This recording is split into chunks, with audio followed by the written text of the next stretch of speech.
Bonjour à tous et à toutes et bienvenue dans cette nouvelle vidéo. Ici David Jobard et aujourd'hui nous allons parler de la marque Super U. J'imagine que c'est une enseigne dont vous avez déjà entendu parler et nous allons regarder aujourd'hui ensemble ce qu'il en est au niveau de la communication globale et la stratégie marketing globale de l'entreprise. Si ce type de sujet vous plaît, je vous invite à vous abonner dès maintenant à ma chaîne YouTube. Allez, c'est parti!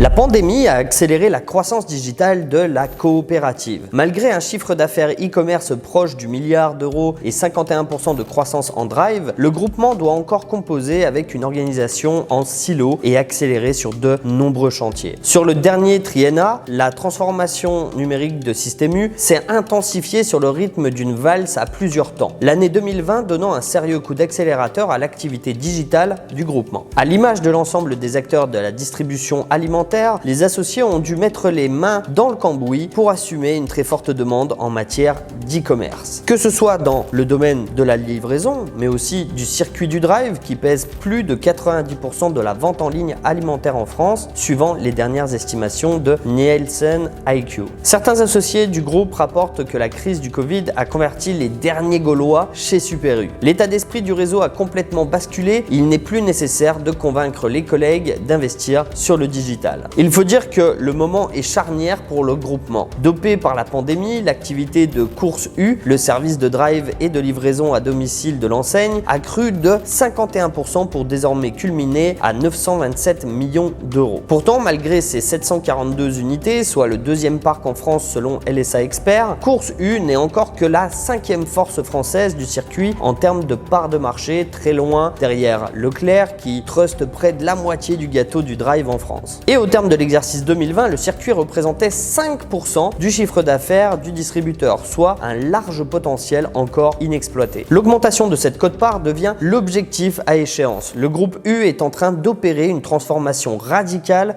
au sein de ses magasins et de proposer des outils digitaux à l'ensemble de ses collaborateurs. Ceux-ci ont un impact très significatif sur la productivité et le confort de travail. Cette phase d'équipement englobe le déploiement des dispositifs sans fil et des PDA équipés de Mob Ulysse et Mob U-Drive, soit des back-office embarqués lancés il y a 3 ans et qui seront déployés à l'ensemble du parc cette année. L'outil permet aux salariés de gagner en agilité et de connaître l'état des ventes, des stocks ou la date des prochaines livraisons en temps réel. Outre le fossé qui le sépare de Leclerc, Système U a vu Intermarché le dépasser en part de marché sur le circuit en 2020. Bien décidé à ne laisser un autre train lui passer sous le nez, la coopérative incite tous ses points de vente à s'équiper d'un service de drive d'ici la fin de l'année. Objectif que les mousquetaires ont également annoncé. Pour le moment, seuls les Hyper U sont tous équipés. La lenteur de déploiement s'explique par la nature même du groupement. Toute décision stratégique est arbitrée par chaque associé en fonction de sa conjoncture économique. Tous les collaborateurs n'ont pas tous les moyens d'investir dans le drive. L'objectif est d'équiper l'ensemble des Super U à la fin de l'année. Il faut encore persuader quelques associés. Et Système U est en train de déployer le circuit sur la proximité. Le modèle du drive accolé est préconisé dans la stratégie de l'enseigne et représente 80% du parc du distributeur à date. Même si des initiatives de drive déportées fleurissent comme à Draguignan, avec un certain succès puisque le site aurait atteint son seuil de rentabilité. Il faut savoir que la transformation numérique n'est plus un sujet mais une obligation. Elle s'est imposée et nécessite des investissements colossaux avec un ROI relativement long. Il faut donc continuer à investir et les dirigeants du groupe sont dans cette optique. Bien que plus mesuré en termes de poids économique, le segment de la livraison à domicile n'est pas exclu de cette stratégie. Le groupement souhaite que l'ensemble de ses points de vente fournissent un service de livraison à domicile à la fin de l'exercice. Qu'il soit collaboratif, partenariat avec Shopopop, en sous-traitance avec Star Service ou 100% internalisé comme à Lyon où les associés de la périphérie ont créé un entrepôt mutualisé, lui aussi rentable cette année. Des pilotes avec Uber Eats sont aussi engagés par certains membres du groupement. De l'avis général des associés, l'organisation en silo de l'enseigne freine encore sa transformation digitale. Pour preuve, la refonte de la totalité des sites e-commerce sous une seule bannière a tardé à se matérialiser. Elle verra le jour dans les prochains mois. L'unification prochaine des applications mobiles entrera aussi dans cette logique. La pandémie ayant fait tomber des barrières des derniers récalcitrants. 6 chantiers en cours ou à venir pour 2021. D'une part, le Drive, le déploiement sur l'ensemble du réseau, supermarché et proximité